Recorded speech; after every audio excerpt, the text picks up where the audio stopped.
everybody. This is episode 1 of the Funny Don't Stop podcast, the new podcast for the Funny Stop Comedy Club. Right now we're shooting live at the Red Fox next door from the Comedy Club. If you're familiar with the Funny Stop, you know where the Red Fox is. But today with us, we have Dave Stone. Dave is the headliner here tonight at the Funny Stop Comedy Club. But we also have John Brown, one of the local favorites here. He's Cleveland comic from this area, and he's been doing a lot of great stuff right now. So he's going to come in and be our first guest co-host of the show, because that's going to be kind of the format. Every episode we're going to have a new local come in. Thanks for coming in, John. Oh yeah, Dave. Thanks for having me. So I'll start it off. So first thing I'm really interested in, voice work. How did you get into voice work for the Squidbillies, and do you do anything else outside of that? No, just kind of stumbled into that one. Years ago when I started in Atlanta, and Adult Swim's based there, and I forgot how, somehow I met Dave Willis. He was at a show, friend of a friend kind of thing, and he just approached me after the show. I still do a fair amount of like voices and act outs, but not as much as I used to do. And he just came up to me after the show. Was like, "Hey, I like what you do. I think we might have some opportunities for you on Squidbillies." And I was a big fan of Aqua Teen, like even before I started comedy, and I was a fan of Squidbillies back then. I was like, "Yeah," and brought me in, did some auditions, read for some different parts, and he had one reoccurring character that he would throw me, Brock Liberty Bell, like this conservative talk radio host. So I did 3 or 4 episodes with Brock Bell, and then he threw me just a bunch of random, just guy in the crowd or whatever, just one-off little random voices. So altogether, I've probably done maybe 10 episodes, of Squidbillies, and yeah, it's a lot of fun. Now, did the Brock Bell, did that come from because I know you have a thing you do about being a radio DJ when you were younger, coming out of college? Yeah. So did you kind of pull from that for that character? Yeah, and I think that's probably one of the bits or jokes that he saw that made him think that I might be a good fit. But yeah, I worked at all kind of radio stations, but I used to have a bit about working at this little hometown AM station where I would host like what we called swap shop, like basically a flea market on the radio, and I would went through that whole ordeal and like whatever about it he liked. So but yeah, he wanted me to just kind of do like basically like a southern Rush Limbaugh type. So gave it my best shot. It worked. So yeah, it's a good experience. Bill, you did way more research than I did for this. I was like, Bill, what prep work do I need to do? And he's like, oh, don't worry about it. Like, all right, cool. Yeah. You want to seem like you're the one on top of things. Get it? I told you the guy. I've been following the guy since before I did stand-up myself. Today when I was listening to your last episode of the Boogie Monster, which, by the way, check out the Boogie Monster podcast with him and Kyle Kinane. It is an amazingly hilarious. Especially don't do it on a fucking empty stomach. I swear, 37 minutes in and I was still listening to food conversation. A lot of food talk. Which is not bad. It's not bad at all. It seems like a lot of one-sided food talk. Yeah. Kyle's a pescatarian, so it's me just torturing him. It feels more like he's trying to live through you. Yeah. At this point. Yeah. Yeah. Well, you inspired my breakfast sandwich this morning. Oh yeah, so right on. A big ass sausage patty on like enough to cover the whole bun. Yeah. Right on. Which I didn't pick up on it, but I listened back some episodes. And speaking of Dave Willis, he's the one doing the intro for the show right now. Carl, his character Carl. Because I had to get my son in the room because he loves Aqua Teen. And I'm like, hey, does this sound like Carl to you? Yeah, I've had so many people reach out. It was like, who do you know that sounds just like Carl from Aqua Teen? I'm like, well, it's actually the real guy. So that was a nice little perk of knowing him. When we started Boogie Monster, I just reached out and was like, hey, you mind doing some voiceover for me? Return the favor. And he knocked out several, and we've been using the same 3 or 4 intros for 6 years now. That's awesome. So that is really awesome because that's probably my favorite character from Aqua Teen. Such a funny character. Now you guys get into some conspiracy theories sometimes. It kind of seems like you're open to them. Yeah. And Kyle tries to shut you down. Yeah, that's kind of the whole premise of the show. We dabble in conspiracy theories. It's mainly more like paranormal and supernatural, right. But a few conspiracy theories. But I'm a little more open-minded, I want to believe. I don't necessarily believe in everything we throw out there, but a lot of Bigfoot, I'm a believer. Ghosts, UFOs, that kind of stuff. And Kyle's on board with most of that mainstream stuff, but you get into some of the weirder niche paranormal things, and his favorite thing is fucking no. Yeah. So just a big thumbs down to whatever I bring to the table, but that's kind of the dynamic. Is I'm the optimistic one or the gullible one, to hear him tell it, and he's the skeptic. So. Yeah, I figured one thing you had in common with Bill is the food aspect. You guys both love talking about food. Yeah, big fan. Clearly a passion. Even in your stand-up, I was listening to your album today, and you talk a lot about Southern food. Talk about what you know, man. Yeah, that whole Napa Valley of biscuits. So. It's great. That's a good one. And what's like the staples in Atlanta? In Texas, we have beef brisket. Yeah, biscuits and fried chicken. Okay. That's kind of the big thing in Georgia. A lot of biscuits, anything with gravy, anything fried. Chicken, country fried steak, fried seafood. But gravy and biscuits and fried food. So. Hell yeah! I was listening to an episode.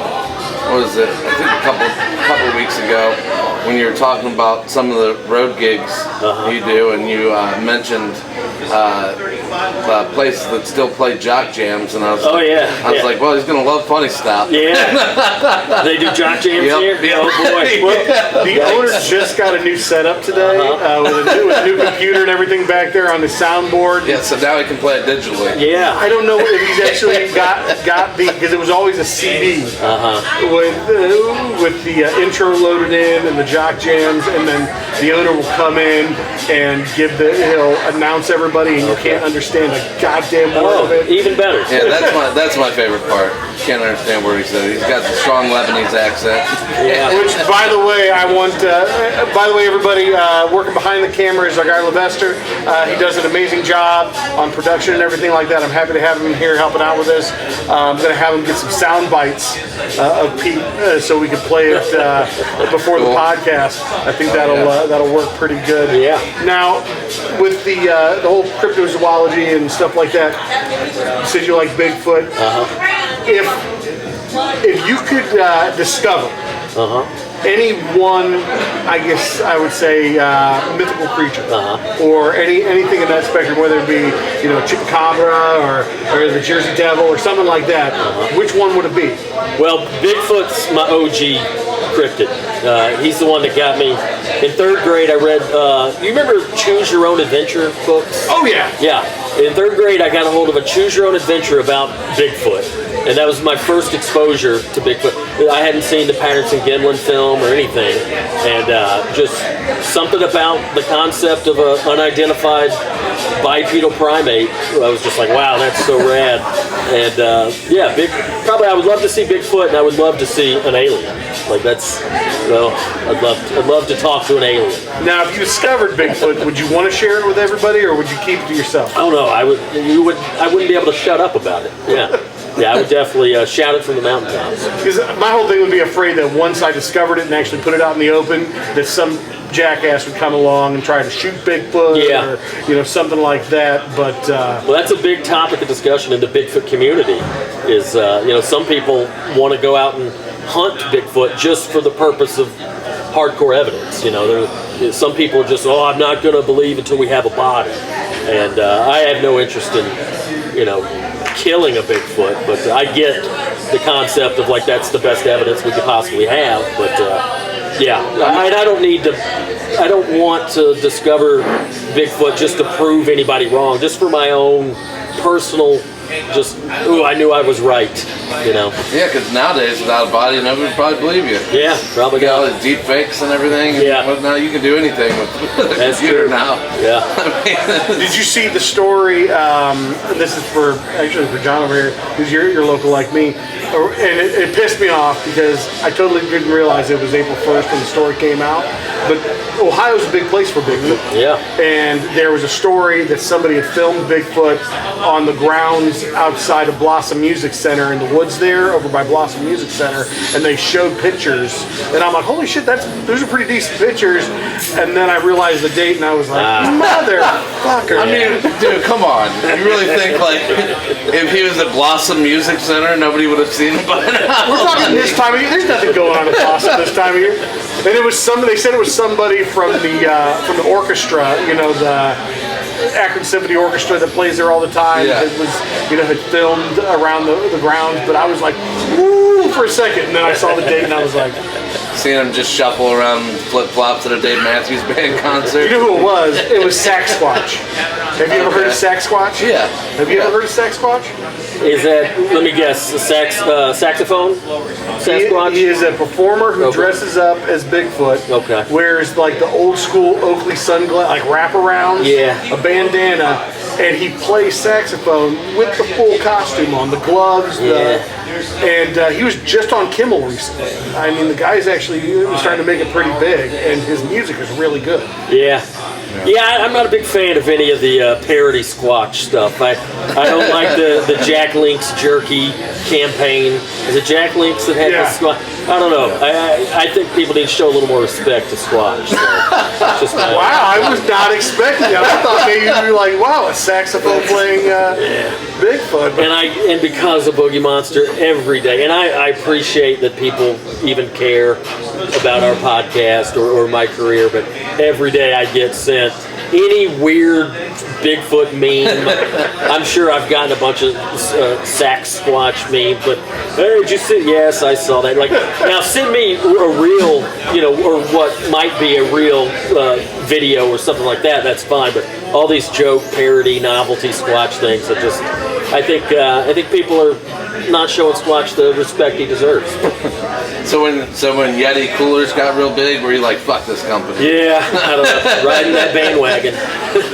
Plus, the concept of paying $80 for a thermos, It's good gear, but it's overpriced. Now, how long have you been doing stand-up comedy?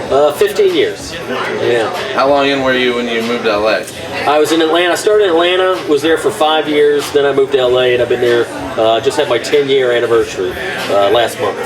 Yeah, that's cool. Been in What was LA the a Atlanta decade. scene like? It was great. Yeah, when I was there, it was like I call it like comedy boot camp. Like when I first started, it was okay, but over the course of the 5 years, by the time I left, I was able to get up 12, 15 times a week.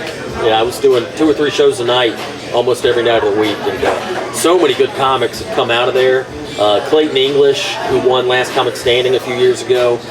Andy Sanford, Dulce Sloan, Rob Hayes, Byron Bowers, Carlos Miller, just so many just killers there. So like, it was a great place to do stand-up. And unlike LA or New York, like nobody was getting any industry stuff, even though they film a lot of movies and stuff there now. But like, the only point of doing comedy in Atlanta when I was there was just to get good. Nobody cared about getting a late night spot or getting an agent or a manager. We were just there to get good. And then, a lot of people like myself would move off to New York or LA. But yeah, it was just being in a scene where so many good comics are around. Like, it just, that friendly competition of like, oh, this guy's getting better. We push each other. And yeah, it was great. It was a great experience. Now, did you know people in LA, or what made you choose LA over New York? Well, I knew a few people. I knew Kyle Kinane before I moved there. Rory Scovel, not to name drop, but I had a few buddies that had lived out there. But also, like, I knew that when I left Atlanta, I couldn't afford rent in LA or New York.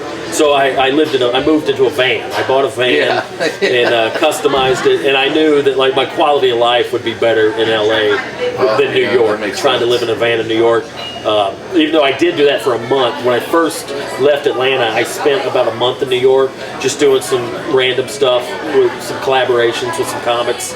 And so the first month I lived in the van was in New York, in Brooklyn, in January. It was cold as shit.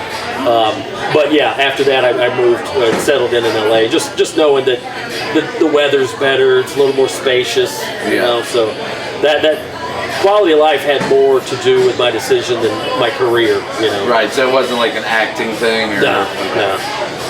That's cool, yeah. That's what we always hear.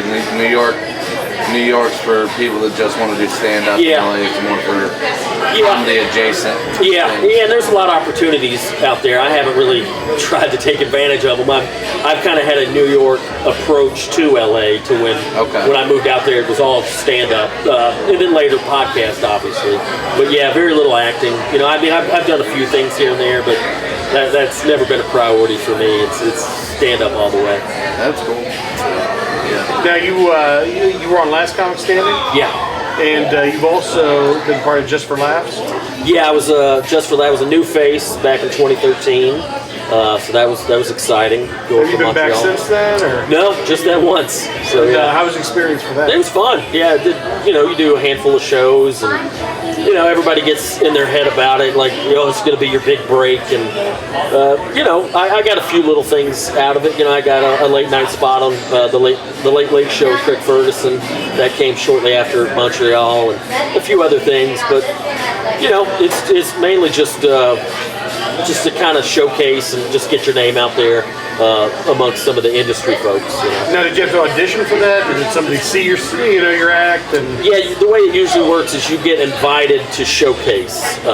People see you around town, whatever. I was in LA for a couple of years at that point, maybe about a year and a half, and I had been invited to showcase, and I think in 2012 I got invited to showcase. I didn't get it the first year, but the second year I was able to, for whatever reason, secure a spot. So.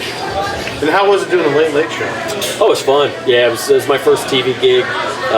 Nerve-wracking. I was very nervous, but a lot of fun. And a buddy of mine he pointed out that I might have been one of the only people in comedy history to do a late night set and then to go home and sleep in my van. So that was kind of weird. I went and I was on national TV, but that night I was sleeping in my van. So.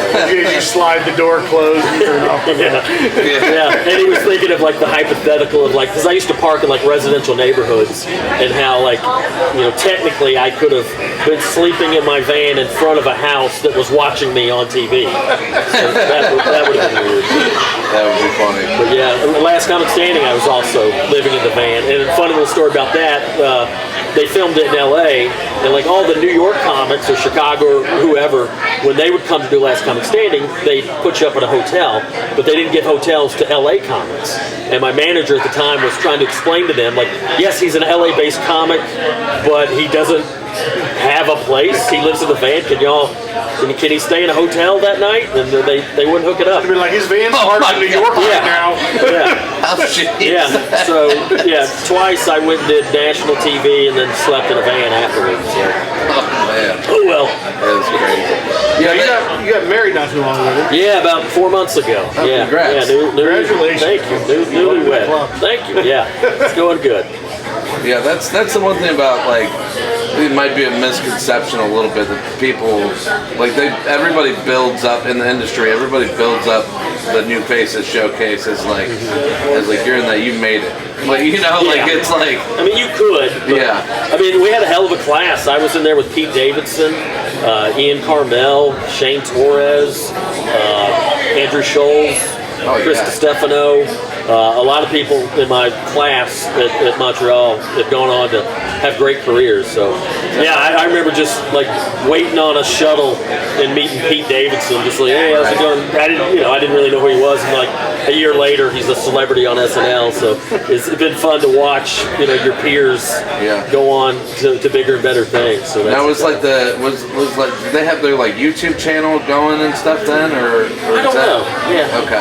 So I just wondered if you like saw like more ticket sales or anything from it, or no, I don't think it helped me as far as that, because it's really, I mean, I don't know, maybe in Canada it's a big thing, but like, the average person in America doesn't really know what the hell JFL comics. Yeah, it's an industry thing, a comic thing, but I don't know if it necessarily translates to ticket sales. Right.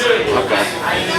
Now, with you being newly married and being a stand-up comic, how much of your personal life do you feel may creep its way, or if it already has, into your act? And how is she going to feel about that? Yeah, it's starting to. You'll see tonight. I got a little chunk about it. I never, like when I started, I used to kind of roll my eyes at comics that spent too much time talking about their wives or girlfriends, just because so many people, I still don't do like relationship humor, like men are this way and women are that way. Not to knock on anybody that does, but it's just been done so much. So I don't necessarily come at it from a point of view of like my wife.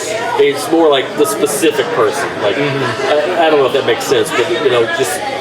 Her name's Katie. I have jokes about Katie, but not necessarily marriage, I ask this, when in my act, I talk about personal stuff about myself, especially medical issues, other stuff like that affect the both of us. Yeah. And, a long time ago I told her, I'm just going to talk about this stuff. Yeah. So if you want to come, you're more than welcome to be at the club when this is happening. Yeah. Which she is, she has. And I think that's the bigger thing is, do you run it by them? Not really. No. No, it's like. I mean, I don't run stuff by my family. I'm a comic, Yeah. Well, I'm not looking for permission. I'm just telling her the wreck's going to happen. Yeah. So. Yeah. And a lot of that's just personal preference on how much you want to divulge. But she knows that anything funny or awkward or silly that happens in our relationship is probably going to wind up in the act. So. Yeah. It's part of it. She ever try to pitch you ideas? No, not too much. No, she does a little stand-up herself, so she tries to, she's in the same boat as far as like anything that she could use in her set, she will. But we don't try to pitch each other too much. I mean, there are things sometimes where it's like, okay, that's more of a you joke, this is more of a me joke, but for the most part, we're kind of on our own creative paths. No, I think that's awesome. She does stand-up. My wife, she's a writer herself, just a writer, and she's shot me some ideas and stuff like that. We discuss things, but she would never get up on stage. Yeah, I'd love to see her do it. I would love it, but it's never going to happen. You don't want to combine worlds. Yeah, worlds colliding.